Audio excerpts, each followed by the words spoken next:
بسم اللہ الرحمن الرحیم سبحان الذی اسری بعبدہ لیلا من المسجد الحرام الی المسجد الاقصی الذی بارکنا حولہ لنریہ من آیاتنا کہ ہجرت سے ایک سال پہلے رسالت مآب صلی اللہ علیہ وسلم کو معراج شریف ہوئی۔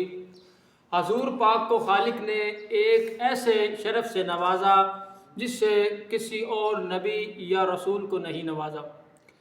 اور اعلان خداوندی ہے کہ بنی اسرائیل کی ابتدائی آیات سبحان الذی اسری بعبدہ، پاک ہے وہ ذات جس نے اپنے عبد کو سیر کرائی۔ اور اللہ تبارک و تعالیٰ نے معراج شریف میں جو نبی کریم صلی اللہ علیہ وسلم کو سیر کرائی اور اپنی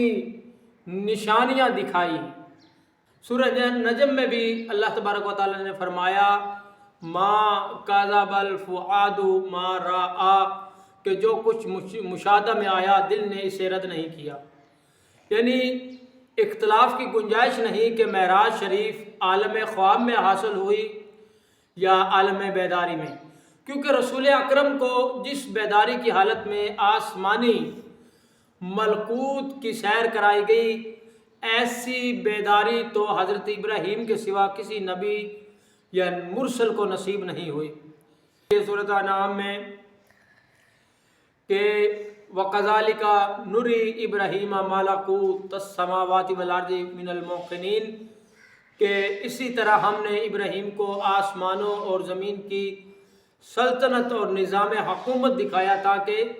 یقین کرنے والوں میں سے ہو جائیں۔